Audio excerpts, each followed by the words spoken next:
Ladies and gentlemen, good evening. Where might be joining us in this gorgeous room here in Surrey Hills or anywhere around Australia, indeed the world, on our live stream. Good evening, and welcome to this really special, ExciTABLE event. My name's Adam Spencer. A thrill to be your MC here this evening. Can I start by acknowledging that we're on land under the custodianship of the Gadigal people of the Eora Nation. I pay my respects to elders past, present and emerging, and welcome West Australians who join us here this evening. A night that means a lot of different things. A lot of people, many of you I've already met and said a quick hello to and had a little sort of tsunami of different angles and attitudes as to what tonight's about, all of them overwhelmingly positive. For me, this is a night where we're celebrating two things. We're celebrating a great institution and an example of what happens when good people just take a little bit of effort to do something, and then with their own infectious zeal, passion, just ripple outwards and outwards and outwards to a number that I won't reveal, but is going to be revealed this evening. It's very, very exciting.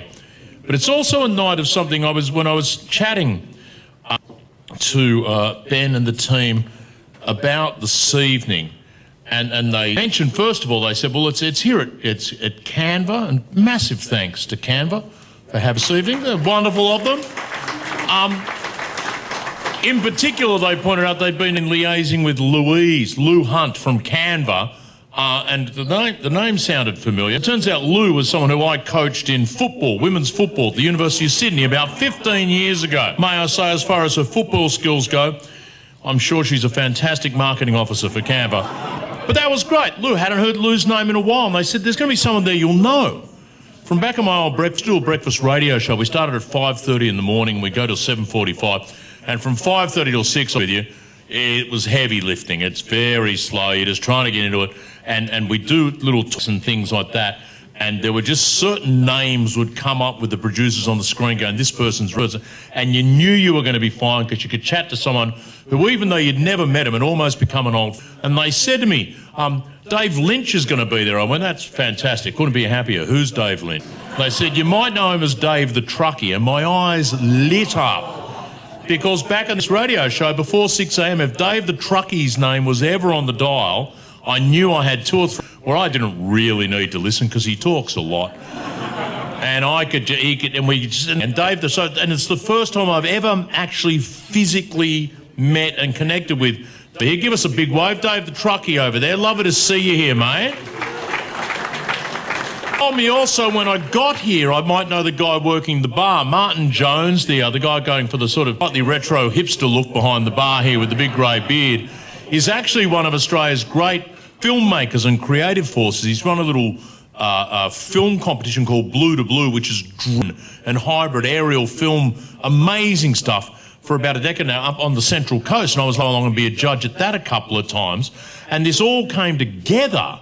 I was only asked in the face because there's someone's married to someone's she's really good friends with my wife, and then she asked me, yeah, of course I will. I have a sort of sister-in-law through my love of my life, my wife, one of her best mates, sister-in-law with it. So the point I'm making in a very real way is that just the second thing we're celebrating here this evening, connection, right? And connection can be a really direct thing. Who's your best three friends in the world? Dung, dung, dung. Or connection can just come about through just one leading to other, or just a couple of steps, or the reminder of an old friend or a name you haven't heard for a while.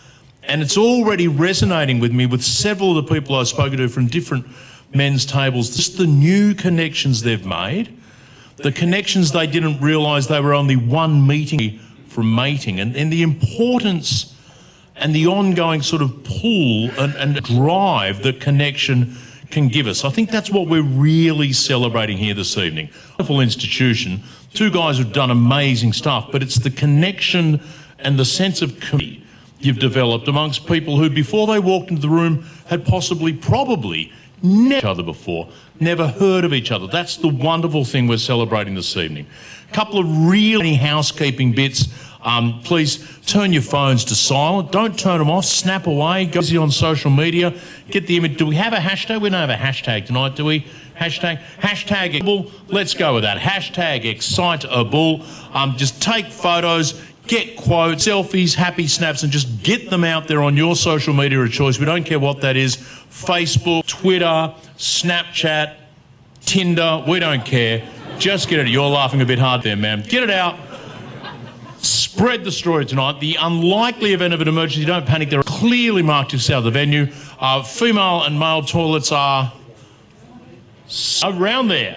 Male over there. Female over there, whatever that means in 2023. I'll get to that social media mire. We're going to be out of here by 9 p.m. This is a no-smoking venue. You can't smoke here in the room. You can't smoke over by the bar foyer area where you enter. You can't smoke there.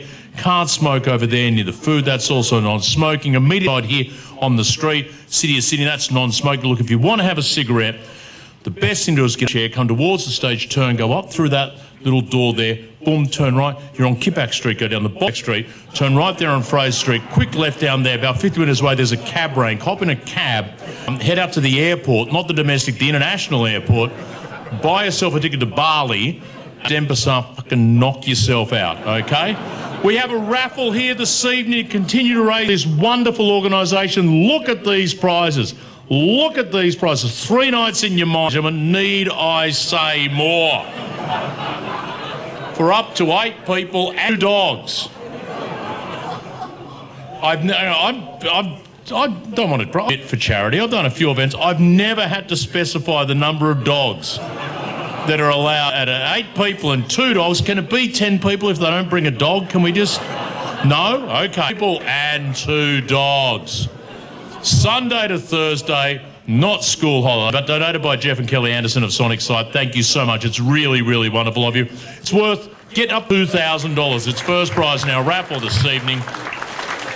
Second prize, a clap by MJ Bale. What better to wear if you're kicking back in your minor with 70 of your best mates and a couple of dogs? A wonderful MJ Bale suit valued at just under $1,000.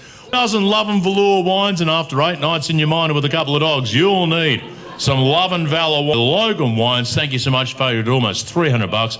And the men's table hoodie, t-shirt and cap package. All for sale. We're going to have a couple of speeches, a few formalities, and we're going to have a break, sell a few raffle tickets. That's when we really make some money for the wonderful organisation that is Men's Tables. Meet the 2 guys, the driving forces behind this evening. The odd couple they're called. I don't think a couple are. Please give David and Ben a big round of applause as they come to the stage and tell us what's... Boys, there you go.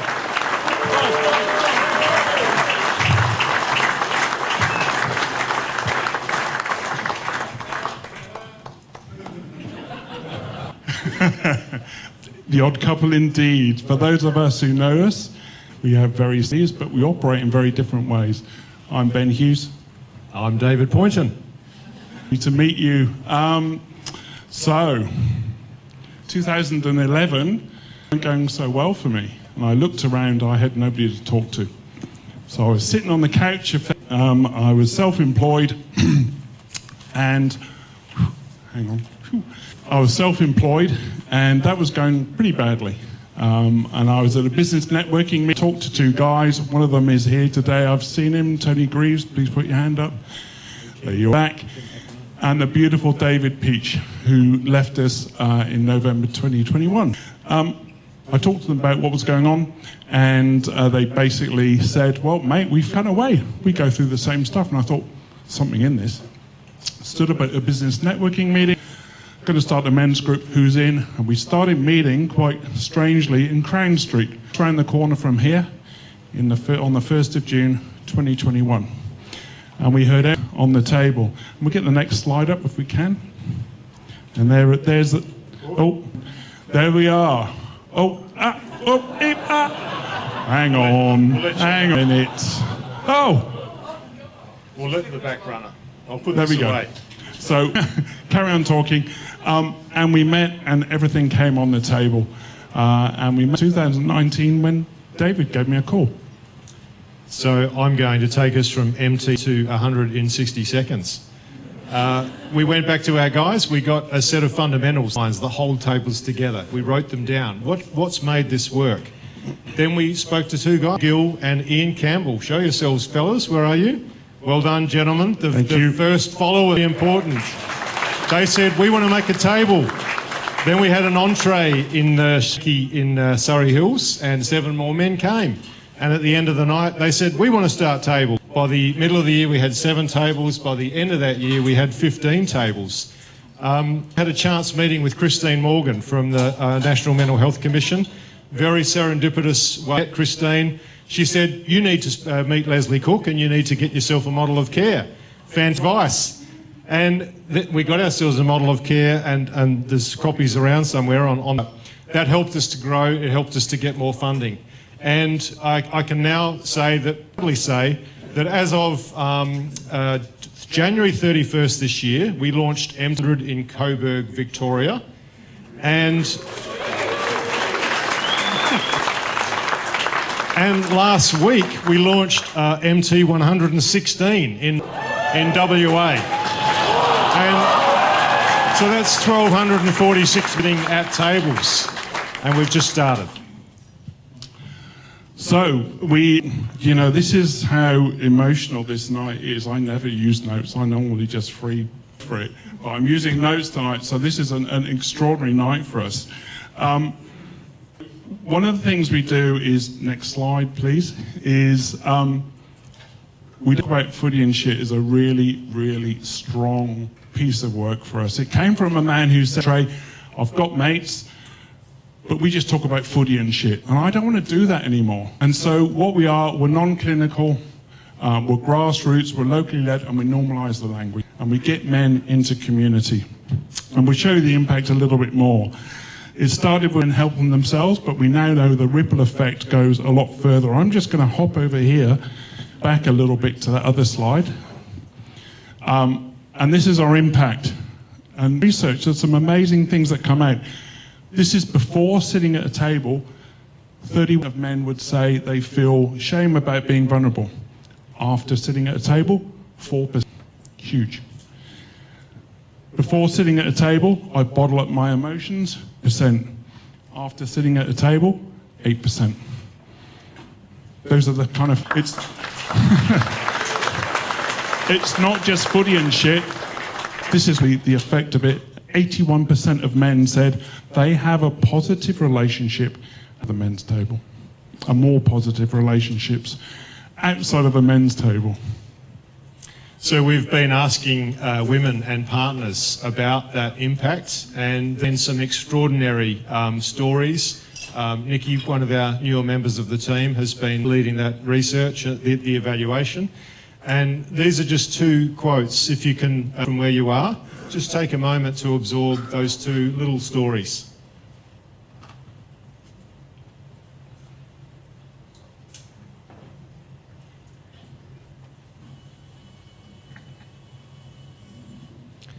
So, building on and sort of recognising this community is bigger than just the men sitting at tables, we wanted to acknowledge, welcome you again, different cohorts, different people that make up our community, and say hello to you tonight.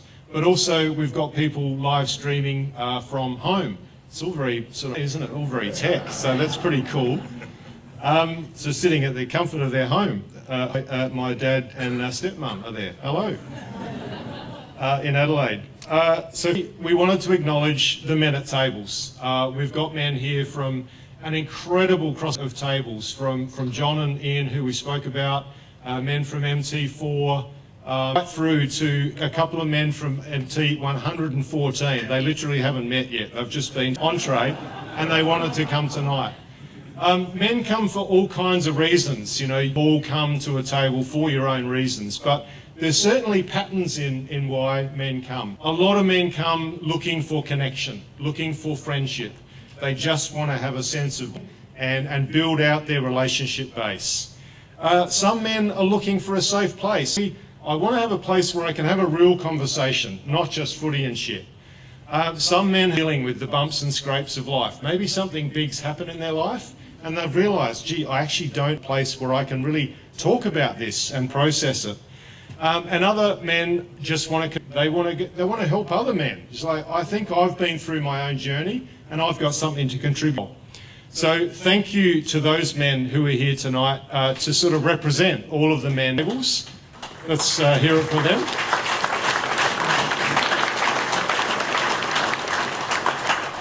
And then there's their partners and their families, people who have encouraged them.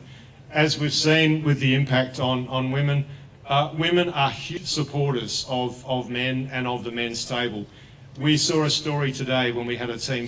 The woman being interviewed talked about her encouraging her man for 3 years to get to a table. He's now been at a table for a year and he's loving it and it's really helping. That just took gentle encouragement, patience, nudging, sometimes, right, you got to go to this. And it works, and we just so appreciate this comes from the people around the men at tables. Not only that, we'd like to thank the people who've supported us. So some of our funders who are in the room tonight, we'd really thank you, because we wouldn't be able to do what we do without you guys. So 2 years ago, it was as part-time volunteers doing this thing. Over the last 2 days, we've got together in Sydney, and there's now 17 full and part-timers. I mean, it's kind of mind-blowing what's happened. So I'd like to thank our first funders, which were New South Wales Health, who gave us a call. We actually had a Zoom meeting. And on the Zoom meeting, they said the first number, and we were like, oh my God. And then she said, can't be right. No. And then took a 0 off and said, oh, it's this phone. We were like, well, okay. And then she said, oh no, it is the first one. And we're like, oh! Like, oh! So that was a hugely emotional day in the office. Lots of tears were shed and lots of emotion. So we now have got funding, number of PHNs. Hunter New England PHN have been a huge supporter of what we do. Really like to thank you guys for that. Resilience New South Wales and now the federal government have come on board, realise what we do in that we take men out of the health system, but they don't really need to be them anyway. You know, it's not what it's about. It's about creating communities. They've realised the importance of it. And I think COVID really did that. Made people think about who's around now. So the men's table is a great insurance policy for that. I'll assure every single funder who's in the room, maybe if you're not a funder yet, you'd like to be, that we do. We've equipped every single grant that we've got. So we take it very seriously. Talk about footy and shit. It's a simple kind of thing, but we take what we do very seriously. So the next cohort who are here in the room are many generous people who have given freely and regularly in all sorts of sizes and shapes and ways. Firstly, Tracy, you are still our biggest private donor. Thank you. Yeah, Tracy.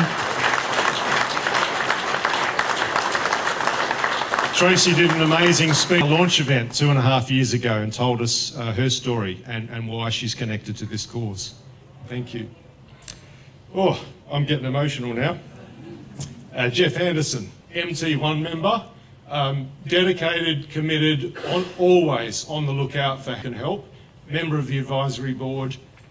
Sonic Site has given incredibly freely all sorts of amazing videos. You were instrumental in the connection with Christine Morgan.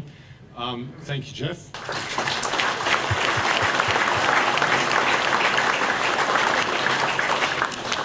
The board and the advisory board. Robert came on as the third director before he knew what was going on. He's now our chair.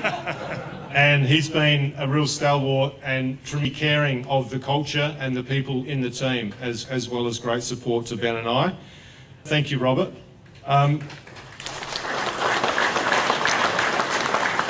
Andrew Diadonna is our fourth director. Where are you, Andrew? I know you're here somewhere. There you go. He came as our fourth director only recently, is also a member of the Finance Committee and brings tremendous light into the organisation.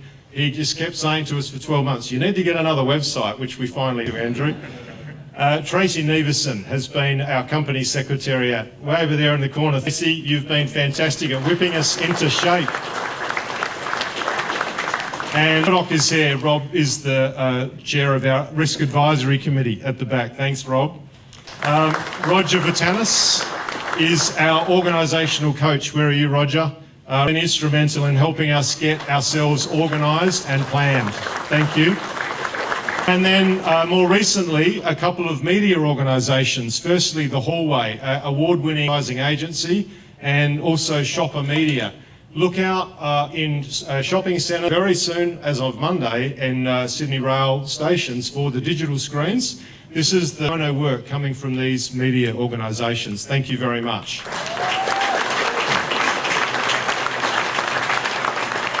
And finally, Canva has already been called out by you. Just a couple of things about our Canva Foundation. They're a registered charity. Provide free access for their software services to all organisations who are not, and we used Canva to make these slides. They also provide free spaces and the food tonight. So they've been incredibly generous with that. And if you're ever passing through or are involved in another not-for-profit, cafe up the road, just up the hill here, has run all sorts of events for charities across 2022, and they have a gift matching for their staff. Up to $5,000, the staff give money, the organisation will match. So big call out to Canva. Thank you.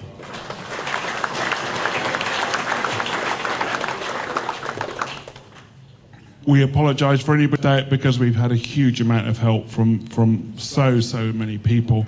I think we'll go to the next slide.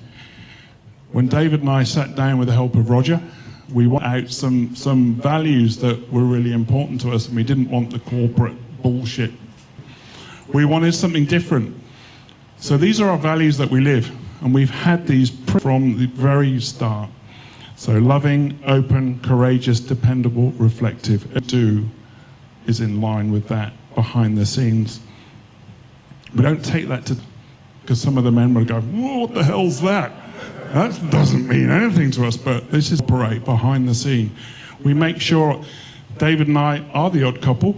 We bump heads because we operate in very, very different ways, but we always come back to this.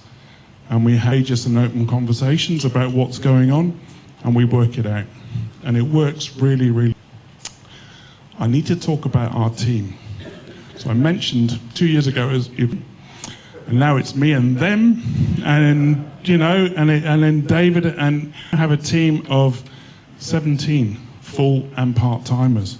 So from 2 people 2 years ago, not getting paid, doing it for love, now choosing team, and we have an awesome team.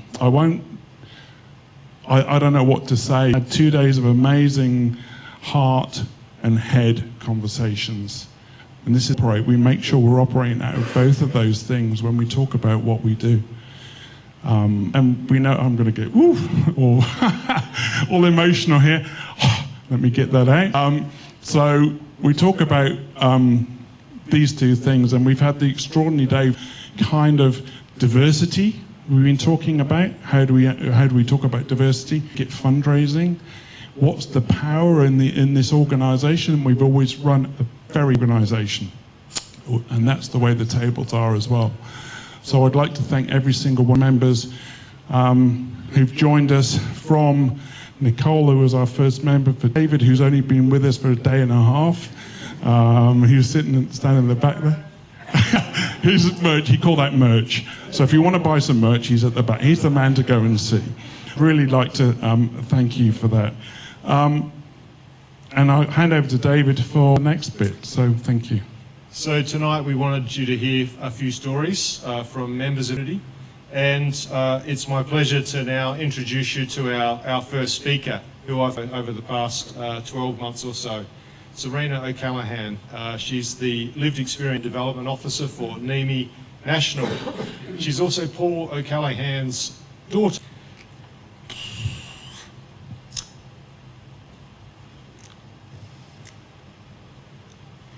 Paul was a member of MT22. He was a member of that table. He was also a devoted volunteer. He came to office once a week and worked tirelessly to help this organisation to grow. He co-authored the Couch to Community Evaluation Report. Please take a fabulous, and it's on our website, and there's copies around as well. Sadly, Paul passed at the beginning of last year. As a result of his passing, I got to know Serena. She's a beautiful soul and a great testament to the legacy Paul has left. It's a great pleasure to invite you to speak with us, Serena. Thank you.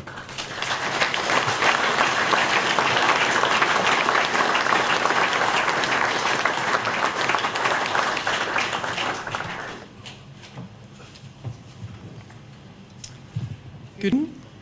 My name's Serena. Thank you for having me today. As David mentioned, I got to know the men's table through my dad.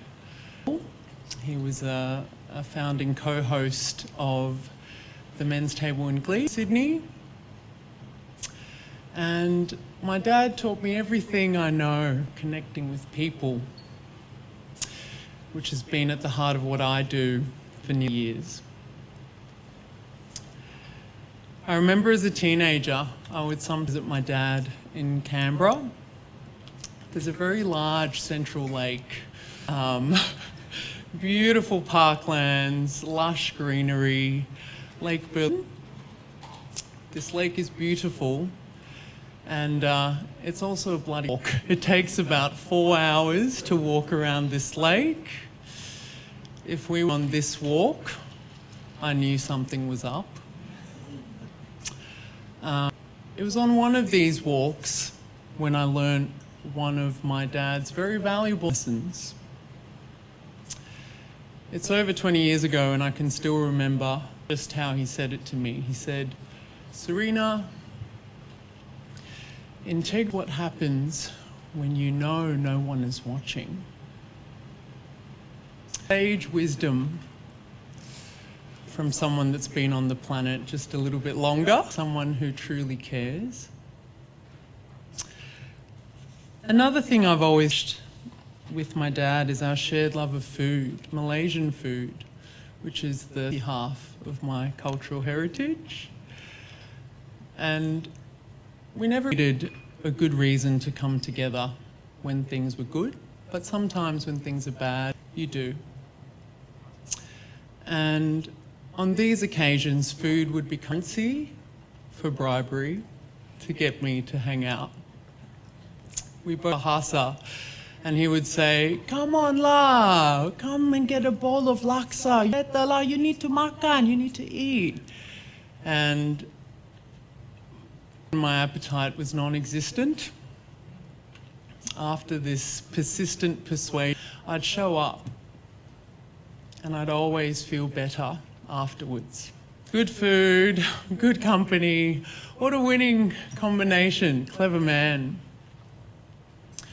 Through my work in community mental health as a peer support worker and as a facilitator of learning spaces, now I can articulate the value of these experiences, of the sustenance in connection, affording me the opportunity to take myself out of myself, to be listened to and feel heard. I've been lucky to have someone role model the ways of connection and the ways of being in relationship. I've been the beneficiary of the gift of listening to others. Enter the table, a place where men are invited to come together and connect. Invitation to talk about what's going on. An opportunity to be supported and to offer support. To serve, to be served and to serve others.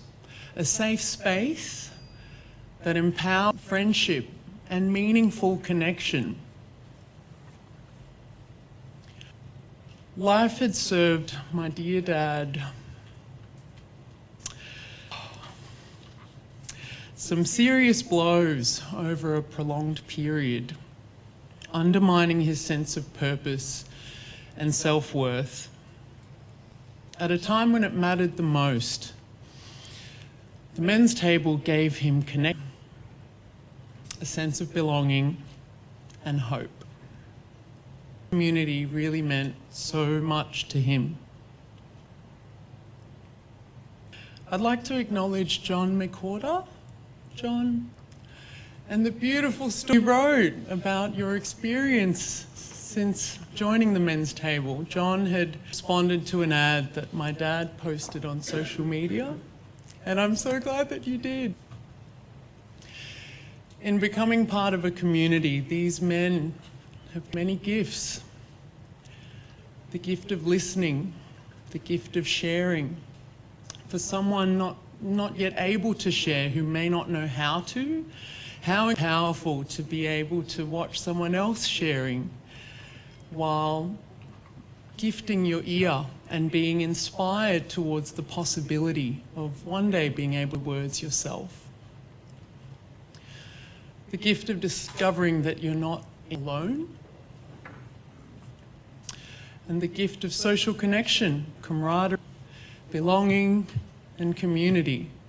There's never been a better time in a community of care. 100 men's tables and thousands more. Thank you for being that it's needed. Thank you.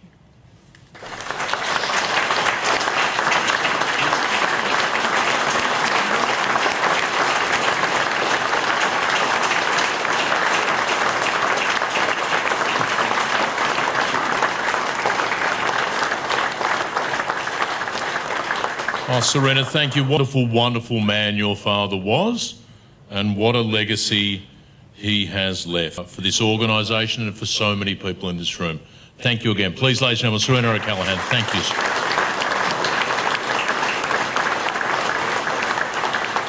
David and Beth on a beautifully random serendipitous connection they made a little bit earlier with a woman who has dedicated her life to making Australia a better place and dedicated her life to reaching out to people who occasionally need a helping hand. CEO of the National Mental Health Commission. Please welcome Christine Morgan to say a few words. Thanks,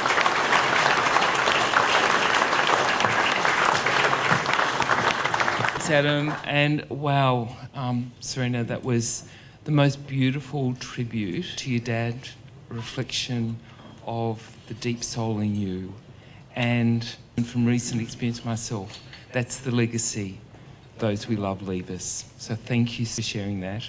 Thank you, Adam, for the chance to be here. Ben and David. Now, can't see where Ben and David gone. There, yay!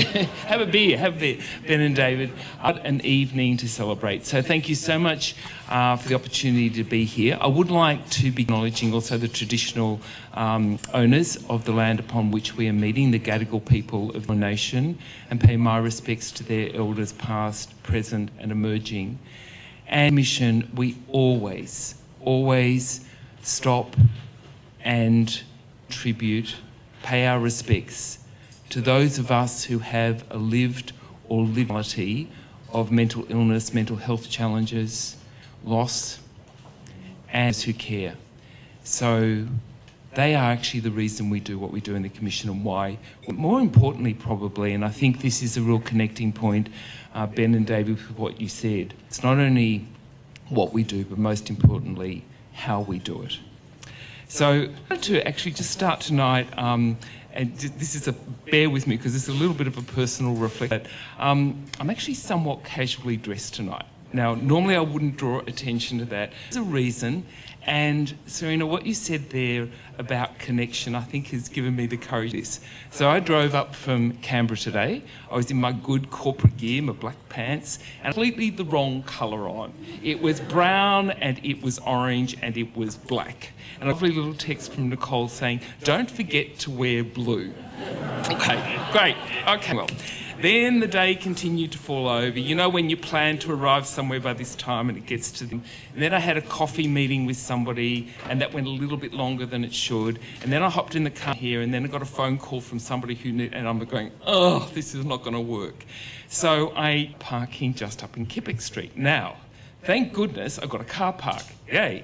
And I was sitting, okay, I'm just going to have to go in there and try and do this. And then I thought, stop.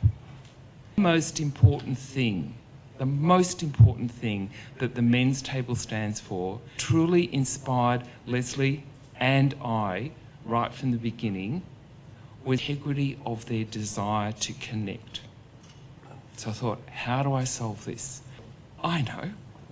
I managed to remember that I packed in my bag my blue. So, very simple matter. We're in Surrey Hills. You can do this. Hop out of the car, get them out of the boot. Good. Okay, there's nowhere else to change. I'm in the seat, just praying to God that nobody walks past as the black bra gets flashed. But I managed to do it. And actually, that's the most important thing to me tonight, that this connection through colour, this connection in reality is what really matters. What I wanted, I guess, to do tonight, and Ben, David, all those who've been involved, this I hope, is the import and the magnitude of what you have managed to achieve. Going 2019, newbie in the Mental Health Commission, you walk in, and this was my first experience working for government. Come from a charity space. This is really different. These guys walk in, and it was a breath of fresh air. It's right back.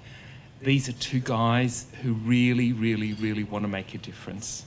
And that, I guess, was the turning point for me in the commission, where I thought, actually, I have to do things differently. And so I thought, what do I do? Who's been the third that has been with me for years and makes the impossible happen? Leslie. Leslie is here. And literally we've walked many paths together. And so it was an opportunity to bring Ben and David together with Leslie to say, can they make something happen? Just at the end of last year, I was down in Tasmania, in a place called Georgetown. Where's that? Top whatever corner of Tassie. There was Ben. And we had an opportunity to go, oh my goodness, look what you have achieved. Now, that's a wonderful story in itself. Some context, and then to leave you with a thought as to why this actually really matters. Just for a minute, bear with me. We have a situation when it comes to mental ill health, suicide risk and loss in Australia. And I'm just going to give you a couple of stats. Thank you, that's a good one there. 1 in 8 men experience depression. 1 in 5 will experience anxiety. Had an opportunity to work in the space of suicide prevention for a couple of years recently. And 3/4 of those we lose. The Australian Institute of Family Institute has a survey they do. Less than 20% of men say that if they need help, they'll reach out. Less than 25%. I then see which says, subject to the evaluation you've done, 76% of who come to men's table know that it's okay to reach help and it makes a difference. 76%. What a critical achievement amongst anything else. Now, why does it matter? There's a couple of things that you, Ben, that I'm just going to ask you to hold on to, because I'm hoping that in the next couple of minutes, just move you along a little bit. 2 things you said were, we don't really have a system. We're a bit outside it. We're not directly about mental health or anything like that. We really fit in the system, and that's a good thing. And then you said a bit different because we engage both heart and head. Now, just hold those thoughts and let me see if I can actually position this for you now. Another piece of work that Leslie and I have been working on, and we began when I joined the Commission. And we were challenged to do this by Greg Hunt when he was the Federal Health Minister.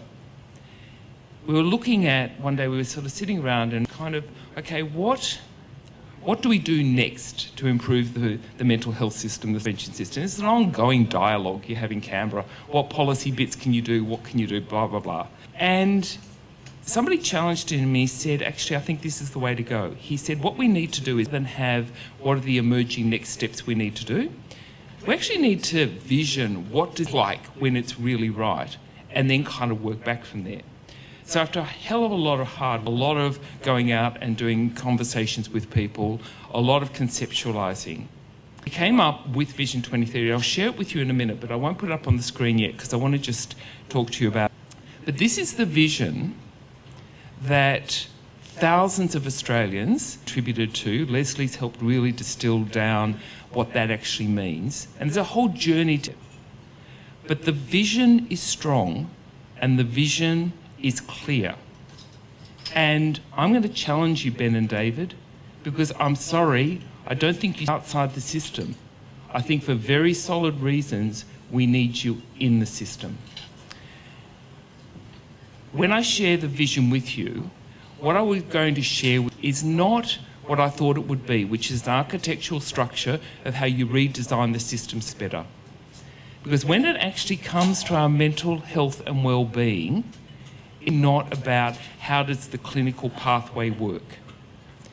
It's fundamentally about what is my experience of that system, because how we do our mental health and well-being. What is my experience when I go to a men's table? It's the experience which makes the difference. It's the experience and how you engage with it. So let me just share with you for a minute what now is our vision, and just see if this actually resonates with you as I read it into the room, of what you would like our mental health and suicide prevention system to be. And then let's vision how men's table is a critical component.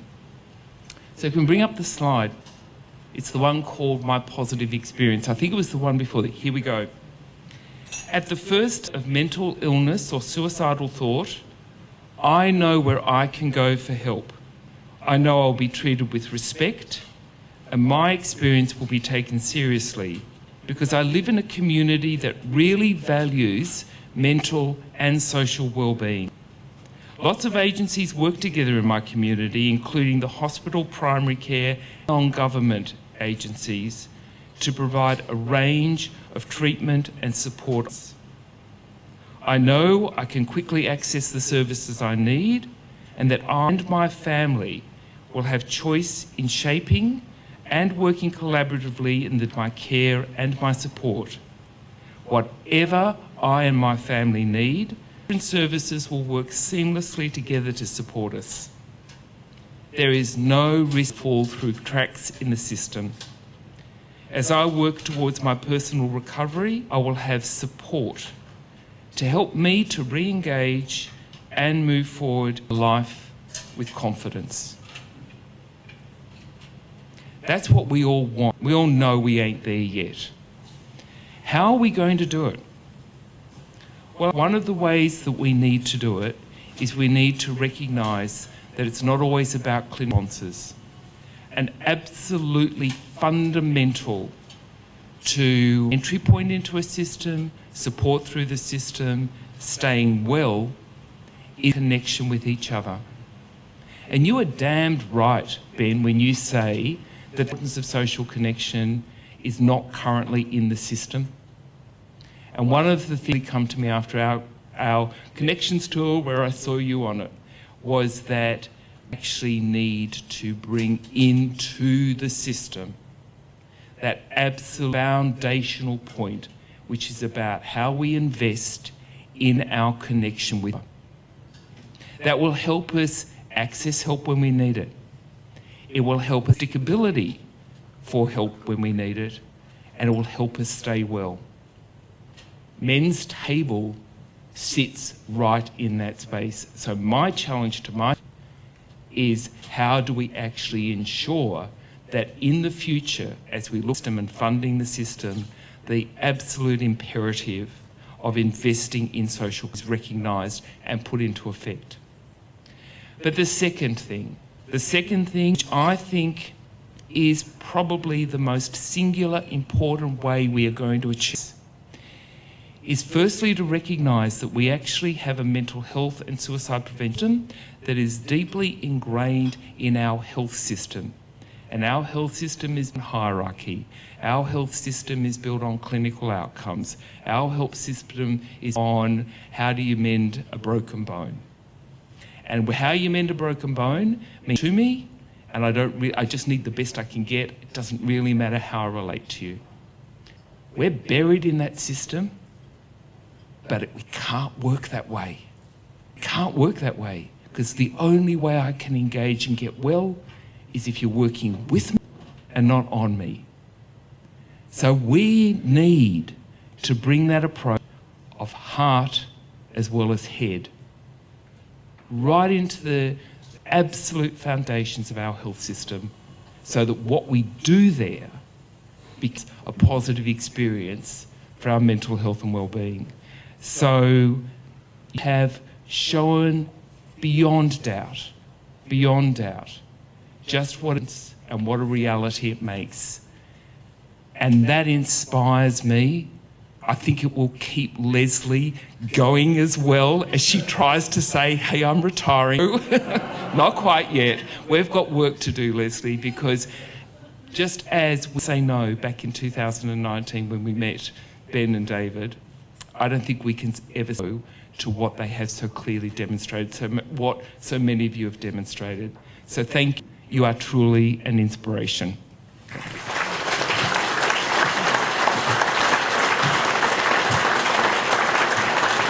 Thank you, Christine.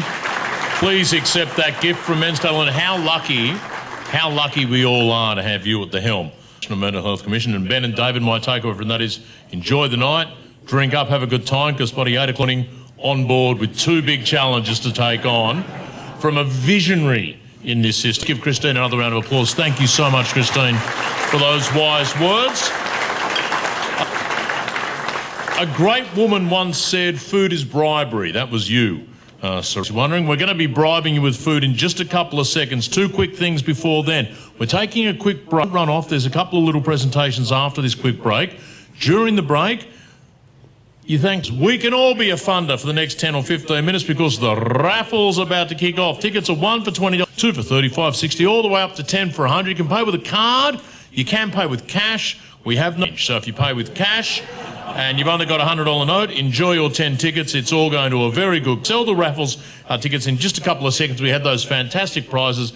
They're explained in detail at the back of the room. If you grab a bite to eat, grab a drink. But before you do, we're going to create a quick moment of community here in the room. Many of you are here with your partner or your special other. You're statistically likely to be sitting next to the person you know best in the room. So on the count of 3, everyone's going to stand up and look around, and the first person you look and go, I've got no bloody idea who you are, mate. You're going to extend the hand of friendship, ask them how they're going, then you're going to follow up with that question we ask at Men's Table. How are you feeling? But really, how do you really feel? We're just going to have a little 3-minute conversation with each other, with someone you don't know before. You're going to from the heart. You're going to talk about I. Let's just form a few little connections right now.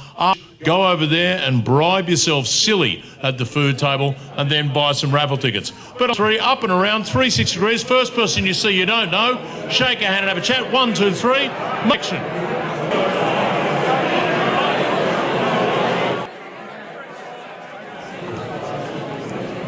If you're still trying to grab it, a couple of salespeople up here, come and grab a raffle ticket here. Otherwise, I would ask, because we've got a special speaker now. Not a professional speaker, so please give him your attention. Really excited to have him here.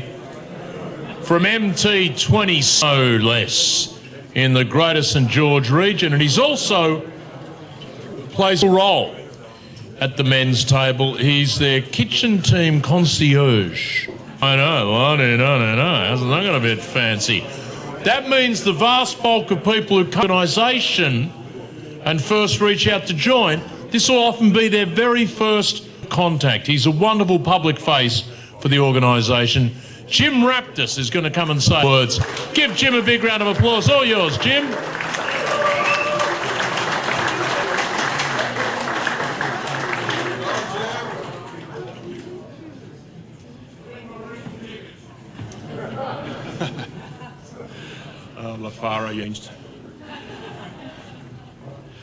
Okay, guys, I'm just going to tell you a little bit about my journey table. In early 2021, I went through a traumatic marriage break. As a consequence of that, I lost contact with my kids, with all of the friends that I thought I had. A large part of my life just disappeared. Huge void and complete loneliness. Those that were still in my life to be experts, and they all wanted to tell me what I should do. They were all willing to, but none of them said what I really wanted to hear. No one said, "How are you feeling? Would you like to talk?" Also, I didn't have the confidence or the courage to initiate that conversation. The only time I could talk about my feelings was when I visited my psychologist. His guidance, I mustered up the courage to call the men's table. My call was answered.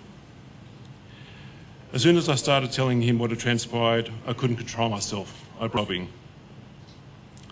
Ben listened to me and said something comforting.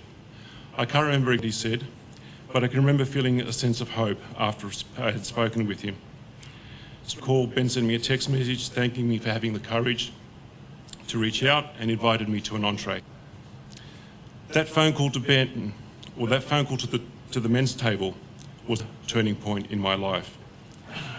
I felt as though there was hope that I could start something new in my life, involved connecting with other men. Perhaps there were others that had similar experiences, men that wanted to connect with me as much as I wanted to connect with them. I registered to attend the online entree, and I remember feeling excited as the entree approached. I thought, finally, I can tell my story and how I feel. It was hosted by David, and there were about 10 men participating that night. When I started to share, I let it all out. I got it on a roll and I just couldn't stop. And I remember thinking, am I making a fool of myself? Do these people really care? Afterwards, David thanked me for sharing and was supportive. I remember feeling a great sense of relief. Some of the other men on the call that night sent me messages of support through the chat. Those messages, along with the relief I felt, assured me that I was on the right path. I was invited to join MT26. At first, I met up with two of the guys for a drink. Again, I told my story. Again, I was listened to with empathy. So good. I instantly connected well with them. At my first table meeting, I felt the empathy from the men listening to me. That was very comforting. So by the end of that meeting, I had a story for a fourth time to the men's table. And I'm sure I repeated myself a few more subsequent months. But every time I repeated my story, it felt like another layer peeling off. Sharing my story at the men's table taught me to have the courage with other people in my life. I was then able to strengthen the relationship which had been strained for many years. I was able to reach out and reconnect with friends that I had decades. I became more confident in my dealings with people. I was more positive at work and started feeling more positive in my life as a whole. I had gone through a massive vision. My problems were still the same, but I didn't feel as miserable about them. I realised that stress and worry only creates more stress and worry. I learned that in life I have problems that I can't control, but what I can control is how I react to them. The table wasn't all of my recovery, but it was certainly the start of my recovery, and everything else flowed on from there. Now MT26 is part of my life, and I look forward to every meeting. It will always have its ups and downs. Sharing them at the men's table makes the highs more exciting, but don't seem so bad. I've always been very grateful for the help the men's table gave me. So much so that when I saw the concierge position advertised spread, I instantly knew it was for me and I applied for it. I felt it was a time that I was the way that I had been helped. As a concierge for the men's table, I greet all the men inquiries and register for entrees. Giving them that special welcome and seeing them through to joining a table is very satisfying. I truly love the work that I do, and also my fellow kitchen teams. They are like family to me. I won't mention them all, but David is like a big brother I had, and Ben is like that eccentric uncle that makes everyone laugh.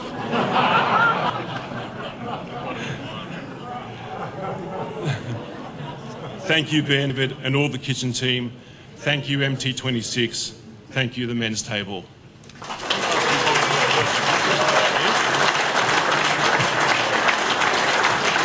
Come Come here, Jim. Well said, mate.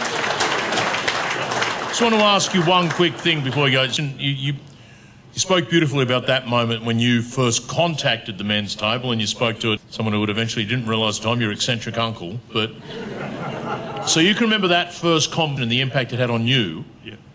So what's front of mind for you now that you full circle? When someone first reaches out to the men's table and they line up on the phone with you, where's your head at? What are you trying to do in that position?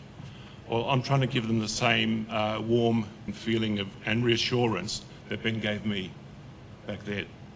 How does it feel for you when you see days, weeks or months later some of those people getting really substantial, meaningful interactions in their lives, as you know you've had through the process yourself? It just gives me a great satisfaction. I mean, I can't describe the euphoria I feel when I see men that, benefit by coming through the men's table and knowing that I've helped them. It's just an amazing feeling. How lucky we are to have you at the front door, mate. Congratulations. Give Jim a big round of applause, Jim. Thank you.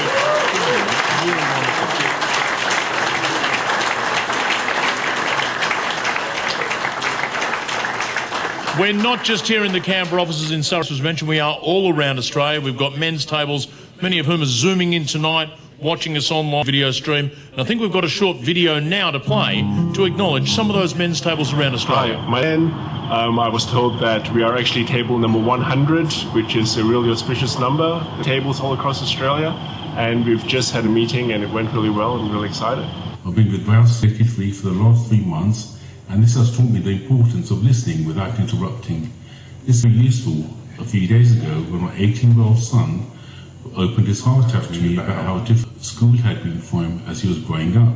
I think it's had a huge impact on my life. That's some really good men who have been great supports for me and provided counsel. I've requested it, and I've had a lot of support from there. For me, it's just helps me with other men and just find that peace and connection, which is really important in my life. So, congratulations and thank you very much.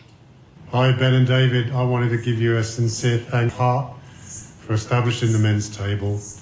I joined 3 years ago now, and having known your vision and shared it, I just want to say thank you on behalf of my life for my improved health, my mental health, and my belonging community that I feel I'm very much part of and where I belong. The ability to come together with a group of blokes, get to know them, build a bond, share where I listen to where they're at, without any whole heap of judgment or what's going on, has been just a great thing to have in my life. And I know there's plenty of other guys too who love the fact that we're there and love the fact that they can come and do that once a month. The biggest impact was being able to meet regularly with men from my community, and probably most importantly for the first few years was that my father-in-law was part, and the men's table really gave him a connection to other men, connection to a social network that he just wouldn't have otherwise had, and it was just a really beautiful part of the last couple of years of his life, so I was really grateful for that. Okay. I think for me it's been about helping other people help me and me being able to help them, and without actually fixing it, which is kind of weird. It's a weird thing to do. It's not fix something and still help someone. It's been a really tough time since I joined the men's table. That will change over time, I'm sure. It's been amazing having the support of the guys. It's also really nice feeling to quietly listen to what other guys are doing, what they're struggling with, and just to see the relief of some of that stuff sometimes. It's great.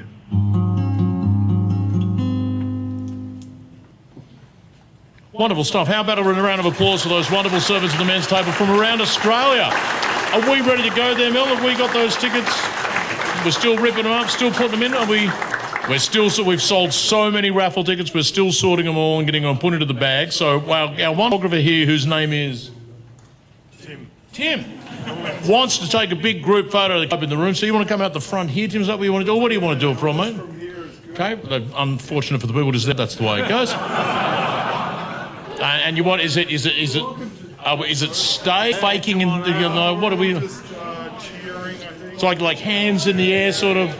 There we go. Bit of hands in the air action, a bit of sort of. That's not me. I don't make these decisions. David, get in the photo. Take your time here, Tim, because we're still frantically ripping tickets out the back at the moment. There we go. Can everyone see the lens? There we go. Yeah. I'll do one more. One that side so no one misses out. Go and sit on another lap there, Ben. There we go. Hey! Fantastic. Okay, how are we going with those raffle tickets? Are they all in the bag yet? Almost. Stretching. It's good that we've sold that many raffle tickets. Got a single thing, or you jostling around between each other a bit?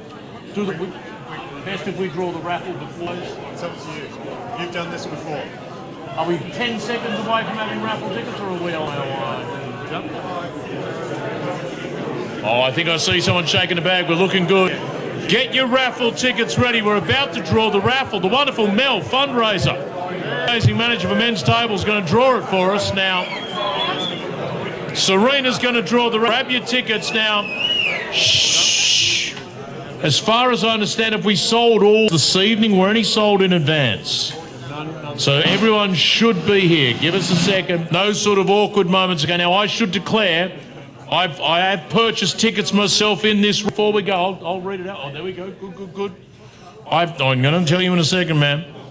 Just tickets in this raffle, but I just want to make clear if you purchase a ticket in the raffle, it's a true story. My favourite raffle story ever. Does involve one rude word, apologise, an Australian legend. 1991, University of Sydney Student Labour Club had dinner, and they are so excited. They've got Gough Whitlam as their guest. These kids are just, their minds are blown, and Gough's there, and he's awesome. Tells jokes, old war about, the being Prime Minister, the dismissal, all that stuff. At the end of the night, they have the fundraising raffle. And they ask Gough if he'll get up to draw the raffle. And Gough goes, oh, of course I will, get some. Draws the raffle, puts his hand deep in there, pulls out a ticket, turns around, it's a red ticket, B47. Oh, E. Whitlam. He's drawn his ticket out of the raffle, right? Everyone's looking at Gough. Gough's looking at everyone. Everyone's looking at Gough, waiting for a reach, looking at everyone. Everyone's looking at Gough. Gough Whitlam leans over and says into the microphone, comrades, I paid for the fucking ticket. I'll have the fucking prize, thank you very much. Tucks a toaster oven under his arm and walks out, gets in his Commonwealth car and drives off. So if the ticket I paid for tonight comes out, I'll be taking some minor. Okay. The winner of our first prize, 8 people and up to dogs. In your minor, not during the school holidays, but thank you so much, Jeff and Kelly. A wonderful prize. It's a purple ticket. C. 77. Purple C. 70s and purple C. That's just a gentleman standing up. Dave the Truckie. Dave the Truckie. Hey! Oh. Woo! That was a long con. I remember telling him in 20, we're going to win this bloody weekend away in your minor. Congratulations, mate. Wonderful stuff. Coming up here and check up a bit later. Going for second prize. Dig that hand deep in there. This is for the MJ Bale suit. $1,000. Shuffle them around, shake it out. One ticket. Ooh, it's a purple ticket. C. 09. C. 09. Yeah, there you are, sir. You're going to look the bomb, my friend, in your MJ Bale suit. Now, the only person looking more stylish than you in your MJ Bale suit, my friend, will be the person in the hoodie, T-shirt and cap. Shake them around. Get right down the bottom there, sorry. It is a ticket. That's statistically quite good. I could work out the odds for you. C. 54. C. 54. Who's got it? There you go, sir. You've won the men hoodie. probably already got a hoodie. Fourth prize, the wine prize, the Case of Love and Valour Wines by Logan Wines. Get in there nice and deep, Serena. Here we go. It's another purple one. So draw and give me a non-purple ticket. Yeah. Oh, come on. You've got a purple ticket. You've had a pretty good bloody chance so far. There we go. There we go. Purple ticket. I'm going to have to pay it. No one will have that one. No one knows. Congratulations, purple. But we sold a lot of purple tickets. I want to make it very clear. I was trying so hard to get an orange ticket. What can I do? C60. It's C60. Well done, sir. You won the wine prize. Whoa. Thank you, Serena. Whoa. Thank you. Ben, to say a couple of words to wrap at the end. The floor is all yours, gentlemen. Come on up. Thank you. I think we need to give Adam Spencer a huge round of applause.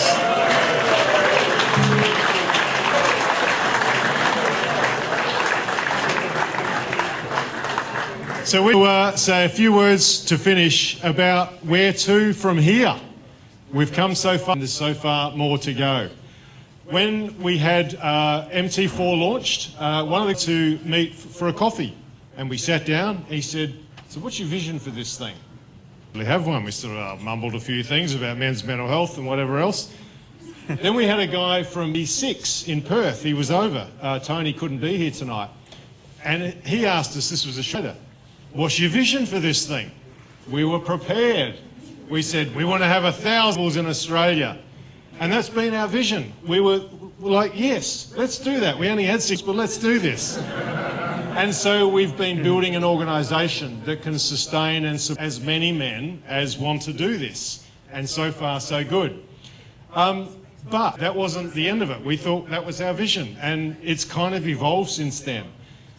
What we started to find as we lift our eyes a little further over the horizon is, hang on a minute, this isn't just about tables, this is about some other bigger things. So on the merch, and I can go wearing the t-shirt right there, healthy men, healthy masculinities, healthy community. So we know this stuff is good for men's health, and Christine to that. Social connection. We had a meeting with Professor Ian Hickey. He's done a whole lot of research. Social connection equals better mental health. So we know we can have more healthy men. The practice, as you've seen in the videos, as Jim has shared, as you've heard tonight, as you've talked about, the practice of sitting once a month with a raw, open, honest conversation, how people feel. Taking the time to listen is an opportunity to really change the way up as men, not having to do it on our own, be able to do it in community, not having to hold it but to let it out. These are things about healthy masculinities. And as we started to think about that, there's this ripple effect into community. We can see having healthier community now starting to be part of our vision. We might click on to the next, which is changing his story. Okay, so that's what we do, is change his story. So I'd like you to imagine a world where men are connected. Men are talking about how they feel. Men are going off at least once a month to meet with other blokes, supported, and to be supported and to support other men. Where teenagers are watching dad go off once a month to talk about feel. What a great role model that would be. Imagine a world where women aren't the only emotional outlet for that man, where he's got a group of blokes he can show once a month, and maybe after that they might go walking together, or they might hop on a bike together. So I'd like you to stop and imagine that for a moment. Would that be a better place? You. Right answer. You don't win a prize, though. Changing history. So we know it's been a very long story going on about being a man. You do have to suck it up. You do have to do it on your own. You certainly can't show any tears. This is how I was raised, how many of us were raised. This was the story we were given. It's not proven very, in fact, it's really an unhelpful story. That story is changing. Not the only ones doing this work, but that story is changing, and men are changing it not just as a story, as a lived experience, as an embodied story, as a way of showing up as men. This is a huge opportunity that we have at this time in history, really shift that narrative, to see that change, to allow men to be shown vulnerably as well as strong, to show up with tears as well as muscles, to have full spectrum of the human emotions and the range of being human on show, available to them and to the people they know. We can really see this taking hold in a world, and we can see the huge impact that this work can. This work can really reduce violence. This work can lead to less wars. This can lead to more care, more love in the world. I mean, this is really possible, and we really are seeing the abilities that are available to us as this work spreads.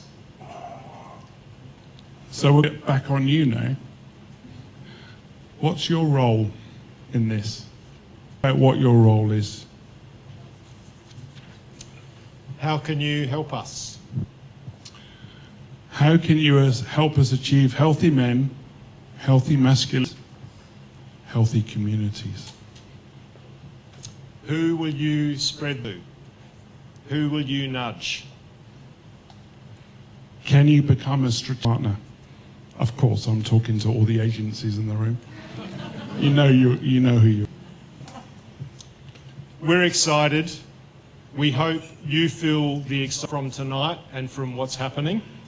And we really look forward to realising this vision, history together. Thank you for coming.